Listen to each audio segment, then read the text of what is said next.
Depuis des siècles, les habitants des rives du fleuve Saint-Laurent racontent une histoire étrange et troublante. Lors de certaines nuits sombres, souvent enveloppées de brouillard ou balayées par le vent, un navire fantôme apparaîtrait sur les eaux noires du fleuve. Un navire en flammes. Ce vaisseau n'est pas un simple bateau abandonné. Il est décrit comme une goélette ou un grand voilier ancien, entièrement embrasé, mais sans jamais se consumer. Les flammes dansent sur ses voiles et ses mâts sans les détruire, comme si le feu lui-même était prisonnier d'une malédiction. Des témoins jurent avoir vu l'équipage à bord. Des silhouettes sombres, parfois immobiles, parfois agitées, condamnées à revivre éternellement leur terrible destin. Plusieurs versions existent, mais l'une des plus répandues raconte qu'un capitaine aurait conclu un pacte avec le diable. Pressé de rentrer au port pour célébrer une fête, souvent liée à Noël, il aurait défié une tempête violente et blasphémé contre Dieu. En punition, le navire aurait pris feu en pleine mer, mais sans jamais sombrer. Depuis ce jour, le bateau erre sans repos, condamné à apparaître encore et encore aux vivants. L'histoire qui va suivre est basée sur cette légende.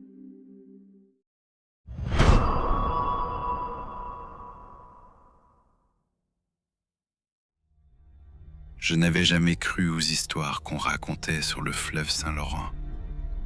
Pour moi, c'était des contes de vieux pêcheurs, des histoires inventées pour faire peur aux touristes ou aux enfants trop curieux. Le genre de légende qu'on ressort autour d'un feu, avec une bière à la main, en riant à moitié. Mais ça, c'était avant cette nuit-là. C'était en plein milieu du mois de juin, à Tadoussac, sur le bord du fleuve. C'était une nuit froide, humide, et le brouillard s'accrochait à l'eau comme une chose vivante. J'étais revenu au quai parce qu'il faisait trop froid sur l'eau. J'étais seul sur le quai, près de la rive. Il n'y avait personne, pas un son. J'étais en train de vérifier les amarres de mon bateau. Le silence était étrange. Il n'y avait pas de vent, aucune vague. Même les oiseaux semblaient avoir disparu. J'étais plongé dans mes pensées à me remémorer ma journée sur le fleuve. Puis je l'avais vu. Au début, c'était juste une lumière, faible, tremblante, comme une lanterne au loin. Je m'étais dit que c'était probablement un autre pêcheur, mais la lumière grandissait, et elle brûlait. Ce n'était pas une lanterne, c'était un feu immense. Un navire avançait lentement sur le fleuve, entièrement en flammes. Les voiles étaient embrasées, le mât craquait sous une chaleur invisible. Pourtant, rien ne se consumait. Le feu dansait, mais le bois restait intact. J'aurais dû fuir, je le sais maintenant. Mais j'étais resté, fasciné. Je ne pouvais pas détourner les yeux. Le bateau glissait sur l'eau sans faire de bruit. Il ne produisait pas de vagues, même pas un clapotis sur l'eau. Il y avait juste ce feu silencieux qui éclairait le brouillard. Et puis, j'avais vu des silhouettes.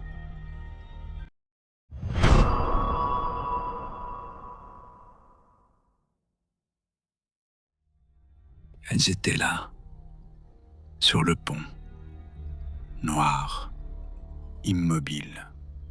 Certaines semblaient figées, d'autres bougeaient lentement, comme si elles étaient prises dans quelque chose, comme si elles essayaient de fuir sans jamais y arriver. J'avais alors senti un froid me traverser, mais ce n'était pas à cause de l'air frais. Quelque chose n'allait pas. Le bateau était trop proche, beaucoup trop proche. Il n'aurait jamais dû pouvoir s'approcher autant sans que j'entende quoi que ce soit. Et pourtant, il était là, à quelques dizaines de mètres, et une des silhouettes avait tourné la tête vers moi. Je vous jure, elle m'avait vu, même à travers le feu, même à travers le brouillard. Je savais qu'elle me regardait. Et soudain, toutes les autres silhouettes se sont arrêtées. Puis, une à une, elles avaient toutes fait la même chose et se sont toutes tournées vers moi. Puis il y a eu des cris, des hurlements de douleur et d'agonie. Je ne respirais plus, je n'y arrivais plus. J'étais paralysé, terrorisé. Mon corps refusait de bouger, comme si quelque chose me retenait sur place. Et là, j'avais entendu un bruit. Pas sur le bateau. Le bruit était dans ma tête. C'étaient des murmures, faibles et brisés. C'était comme plusieurs voix superposées, et elles disaient toutes la même chose. Reste. J'avais reculé, enfin. Mais mon pied a glissé sur le bois humide du quai et je suis tombé sur le dos. Le choc m'avait ramené à moi. Et là, j'avais compris. Le bateau ne faisait pas que passer par là. Il venait directement vers moi. Je m'étais relevé en panique. J'avais couru. Je n'avais jamais couru aussi vite de ma vie. Et je n'avais même pas osé me retourner. Même si je sentais la chaleur derrière moi, je sentais que ça me suivait. Quand j'avais finalement atteint mon camion sur le bord de la route, j'avais osé regarder. Le fleuve était vide. Il n'y avait plus de feu, plus de bateau, plus rien. Je ne m'étais pas attardé plus longtemps. J'avais embarqué dans mon camion et j'étais parti.